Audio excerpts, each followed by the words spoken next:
Message aux deux peuples, Kasaïen et Katangé. Le message que je vais lancer ici, c'est un message de paix. Car l'ennemi a usé de tous ses moyens pour embraser la République démocratique du Congo. Et de ce fait, il utilise partout le tribut pour créer un conflit interne afin d'embraser la République démocratique du Congo. Pas plus qu'hier, nous avons suivi un message d'un chef d'État qui disait « Si je le voulais et si je le veux, je peux embraser la République démocratique du Congo et détruire toutes les villes, les grandes villes. » Ce message a été codé. Pour ceux qui font l'armée et les intellectuels, pensent-ils qu'il s'agirait de l'agression généralisée. Cependant, ce message avait un code. Il fallait aller au-delà de l'intellect pour comprendre ce qui se trame. A-t-il déjà commencé d'embraser la RDC ou pas encore? Bien sûr, il y a qui regarde et qui observe ce qui se passe à l'est de la République démocratique comme étant le seul fief où l'ennemi a déjà mis pied et qu'ailleurs n'est pas. Frères congolais, en général, et plus particulièrement, frères Kasaïen et Katangé, ouvrez les yeux. L'ennemi tend vers la fin de son plan. S'il faut bien le dire, il veut bien finaliser tout ce qui a été conçu de siècles durant et de décennies. C'est-à-dire, quand il fait un message, ce message est mal relayé. Parce que nous utilisons plus notre intellect et nous pensons que c'est avec les armes que nous allons anéantir l'ennemi. Cependant, l'ennemi nous est déjà en train. Un chef d'État, que vous n'ignorez pas, a dit qu'il est capable de détruire les grandes villes de la République démocratique du Congo, aussi d'embraser toute la République. Il y a qui ont cru, avec précipitation, qu'il s'agirait de l'agression généralisée et dans toutes les provinces. C'est ainsi que, entre Katangé et Kasaïen, nous entrons dedans. Éveillons-nous, ouvrons les yeux pour comprendre ce qui se passe. Chaque lettre, chaque parole a un code secret. C'est l'esprit caché dans ce qui est écrit et l'esprit caché dans ce qui est dit. Et ce président a-t-il déjà commencé? Est-il déjà à la fin de sa mission? C'est là où nous devons de sceller le code. C'était au Rwanda, où les deux peuples Hutu est aussi. Au même rythme que ça commence chez nous. C'était d'abord la haine qui était inoculée dans les esprits. Malin qu'il était, avec son groupe, ils avaient lancé des messages. Et ces messages avaient été gobés par nos frères Hutu à cause de la colère, à cause de la haine, à cause de la vengeance, parce qu'ayant déjà subi de tels sorts les années antérieures.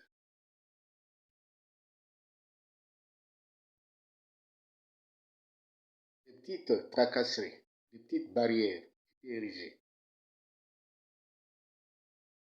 Beaucoup de Tutsis et de Hutus modérés avaient connu le sort qui commence à produire le fruit chez nous, au Katanga. Tout cela n'était qu'un test. Et à la fin, c'était des machettes qui étaient distribuées à qui que ce soit. Et les génocides avaient eu lieu.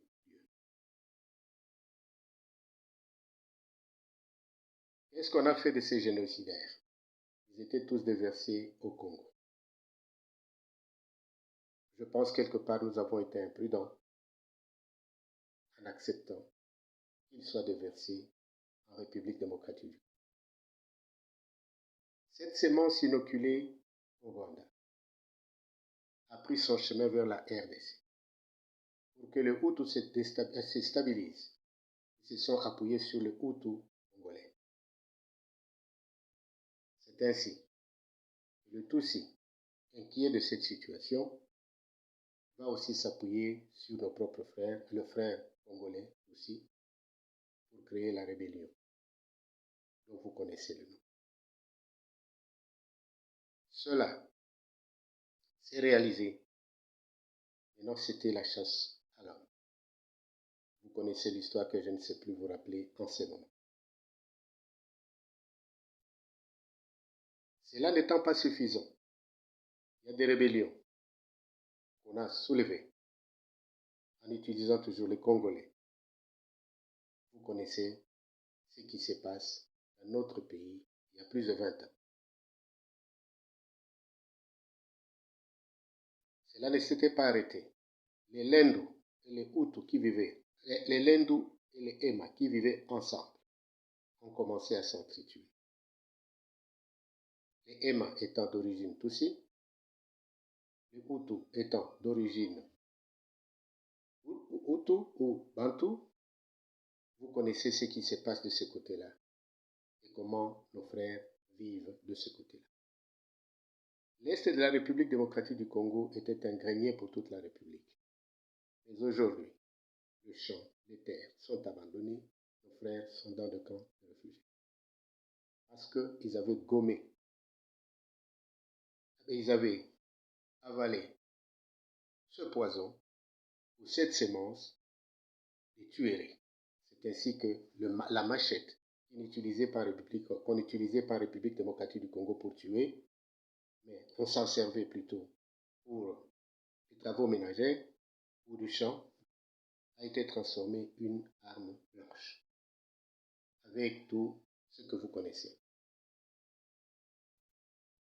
Cette histoire de machette a traversé plusieurs provinces. Il est tombé, il est arrivé à l'ouest. Nos frères Teke Umbu, contre leurs propres frères, les Yaka, vous connaissez tout ce qui se passe là-bas. Le Congolais n'avait pas l'habitude de dépiécer son frère. Le Congolais s'est vengé par le coup de main. Le Congolais s'est battu avec ses propres mains, mais jamais qu'il utilisait la machette. Après Kinshasa, où les Kuluna ont pris cette habitude de machette, point d'interrogation.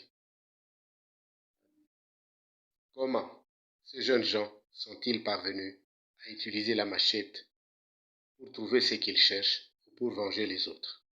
Ça, les Congolais ne s'en est pas demandé.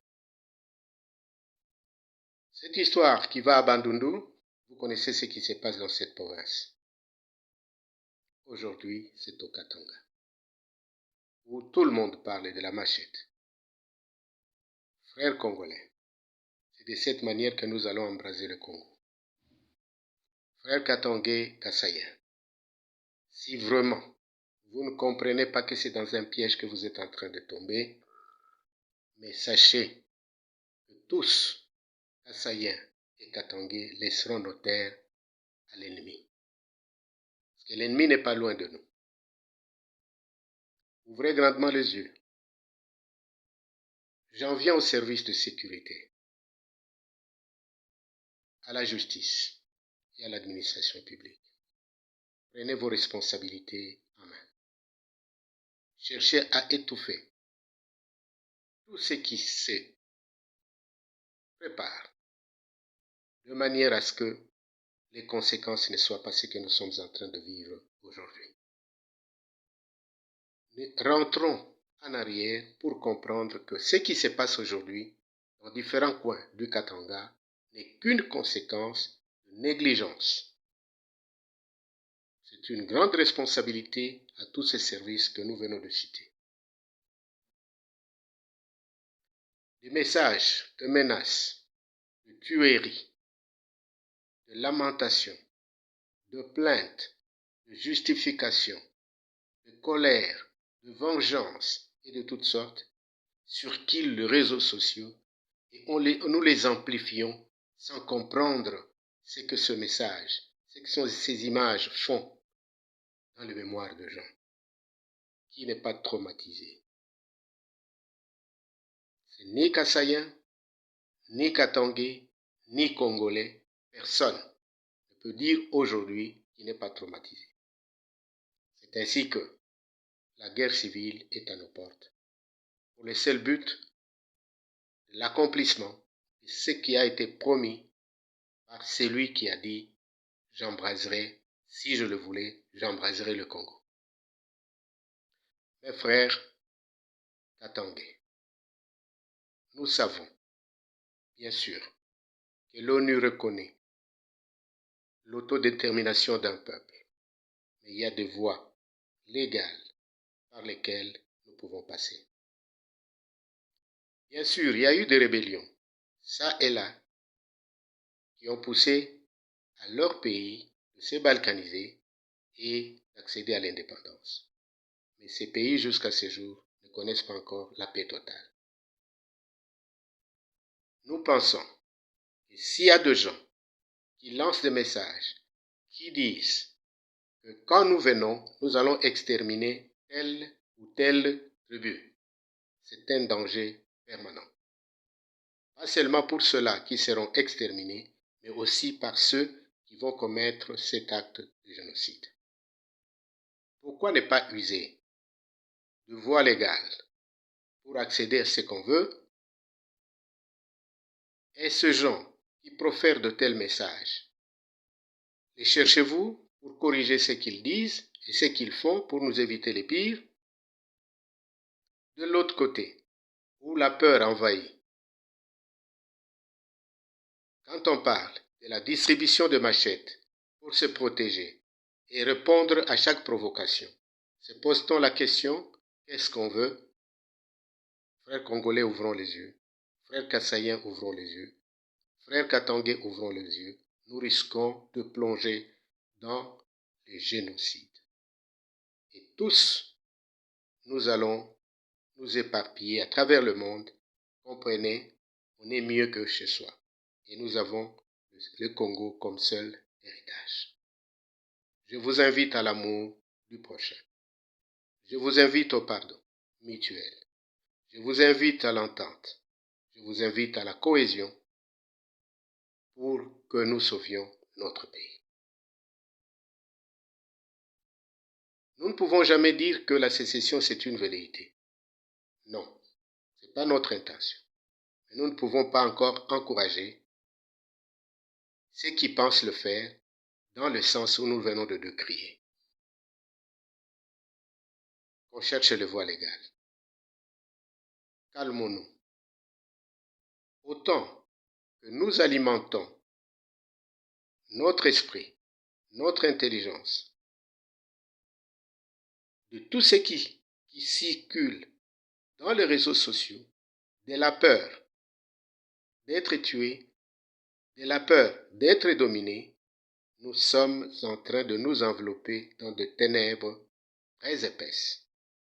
Et nous aurons difficile à retourner tous ces esprits qui aujourd'hui, hantés par cette tentative, à revenir au bon raisonnement. Attention, attention. Nous vous aimons tous. Aimons-nous. Ne nous culpabilisons pas. Ne nous criminalisons pas. Mais parlons. C'est ici où j'invite la justice, une fois encore, les services de sécurité et l'administration publique à prendre ses responsabilités, à corriger les erreurs à réparer, à aider aux gens de réparer ce qu'il faut réparer. On va le faire que quand il est encore chaud. Je demande au gouvernement congolais de sponsoriser ou de subventionner les radios qui sont plus écoutées, les télés qui sont plus suivies, pour que les messages de paix commencent à passer chaque jour et à chaque heure. N'attendons pas qu'il soit trop tard. Les dangers nous guettent. L'ennemi n'attend que ces machettes-là, dès elles seront mises en exécution, que tous les plans cachés seront mis en exécution pour nous entrer dedans, et tous nous serons des étrangers dans notre propre pays. Je demande à nos élus qui se taisent jusqu'à ce jour, qui ne se prononcent pas. Nous, on pensait que notre Parlement, je veux bien dire qui est bicaméral, que les Sénats, l'Assemblée, aussi le gouvernement congolais, parce que le président de la République a fait sa part, pouvaient eux aussi faire de même pour apaiser les esprits. Pourquoi ne pas réunir les chefs coutumiers de 2 provinces et des autres provinces où les gens s'entretuent pour des barzas de réconciliation, de demande de pardon, etc., etc. Attendent-ils que quand cela soit pire, je ne pense pas qu'il puisse y avoir quelqu'un qui puisse maîtriser cette situation-là. Faisons chacun sa part. Que la justice fasse son travail. Que les services de sécurité ne soient pas là seulement pour arrêter les gens, mais étouffer aussi tous ceux qui se montent. Ne laissez pas la situation pourrir, car personne ne saura récupérer cette situation. Vous connaissez nos ennemis, ce sont ceux-là qui envient tout ce que nous avons comme richesse. Nos ennemis, ce sont ceux-là qui manquent d'espace vital. Nos ennemis, c'est la faim. Notre ennemi encore, c'est la pauvreté. Mais ce n'est pas ce que nous cherchons. Ce n'est pas en tuant que nous allons apaiser notre soif. Ce n'est pas en tuant que nous allons nous trouver à manger. Je dis et je vous remercie.